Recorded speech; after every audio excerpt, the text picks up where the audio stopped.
ಶಾಲಾ ಶಿಕ್ಷಣ ಇಲಾಖೆ ಮತ್ತು ಕರ್ನಾಟಕ ರಾಜ್ಯ ಪ್ರವಾಸೋದ್ಯಮ ಅಭಿವೃದ್ಧಿ ಇಲಾಖೆ ವತಿಯಿಂದ ಕರ್ನಾಟಕ ದರ್ಶನದ ಅಂಗವಾಗಿ SC/ST ವಿದ್ಯಾರ್ಥಿಗಳಿಗೆ 8, 9 ಮತ್ತು 10ನೇ ತರಗತಿ ಓದ್ತಿರ್ತಕ್ಕಂಥ ಜಿಲ್ಲೆಯ ಸರ್ಕಾರಿ ಶಾಲೆಗಳಲ್ಲಿ, ಅದು ಸರ್ಕಾರಿ ಶಾಲೆಗಳಾಗಿರ್ಬೋದು ಅಥವಾ ಮೊರಾರ್ಜಿ ದೇಸಾಯಿ ವಸತಿ ಶಾಲೆಗಳ ಮಕ್ಕಳನ್ನ ಒಟ್ಟಾರೆಯಾಗಿ ಈ ಜಿಲ್ಲೆಯಲ್ಲಿ 491 SC/ST ಮಕ್ಕಳಿಗೆ ಈ ಅನುಕೂಲವನ್ನು ಮಾಡಿಕೊಡಲಾಗಿದೆ. ಪ್ರವಾಸದ ಅವಕಾಶವನ್ನು ಕಲ್ಪಿಸಲಾಗಿದೆ. ನಾವು ಈ ವರ್ಷ 10ನೇ ತರಗತಿ ಮಕ್ಕಳಿಗೆ ಸ್ವಲ್ಪ ನಾವು SLC ಎಕ್ಸಾಮ್ ಇನ್ನು 10 ದಿನಗಳಲ್ಲಿ ನಮ್ಮ SLC ಎಕ್ಸಾಮ್ ಎಕ್ಸಾಮ್ ಇರೋದ್ರಿಂದ ಆ ಮಕ್ಕಳಿಗೆ ನಾವು 10ನೇ ತರಗತಿ ಮಕ್ಕಳಿಗೆ ಇದನ್ನ ಇವತ್ತು ಬೇಡ ಅಂತ ಹೇಳಿ ಅದರ ಬದಲಾಗಿ 8 ಮತ್ತು 9ನೇ ತರಗತಿಯ ಮಕ್ಕಳಿಗೆ ನಾವು ಅವಕಾಶ ಕಲ್ಪಿಸಿದ್ದೇವೆ.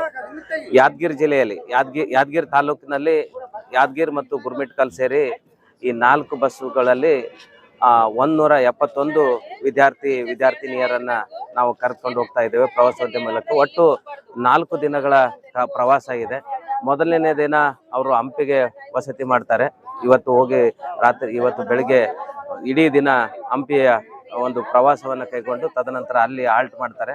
ಆಲ್ಟ್ ಮಾಡುವಂಥ ಸಂದರ್ಭದಲ್ಲಿ ಅದು 4 ದಿನದ 3 ದಿನ ಏನು ಆಲ್ಟ್ ಇದೆಯಲ್ಲ, ಆ ಆಲ್ಟ್ ಎಲ್ಲವೂ ಈ KSDC ವತಿಯಿಂದ ಇರತಕ್ಕಂಥ ಪ್ರವಾಸೋದ್ಯಮ ಇಲಾಖೆಯ ಹೋಟೆಲ್ಗಳಲ್ಲೇ ವ್ಯವಸ್ಥೆ ಮಾಡಲಾಗಿದೆ. ಮಕ್ಕಳಿಗೆ ವಿಶೇಷವಾಗಿ ಹೆಣ್ಣು ಮಕ್ಕಳಿಗೆ ಯಾವುದೇ ರೀತಿಯಾದಂಥ ತೊಂದರೆ ಆಗಬಾರ್ದು ಅನ್ನುವಂಥ 4 ಜನ ನಮ್ಮ ಮಹಿಳಾ ಶಿಕ್ಷಕರನ್ನ ಕಳಿಸ್ತಾ ಇದ್ದೀವಿ. ಅದ್ರ ಜೊತೆಗೆ 2 ಪುರುಷ ಶಿಕ್ಷಕರನ್ನ ಕಳಿಸ್ತಾ ಇದ್ದೀವಿ.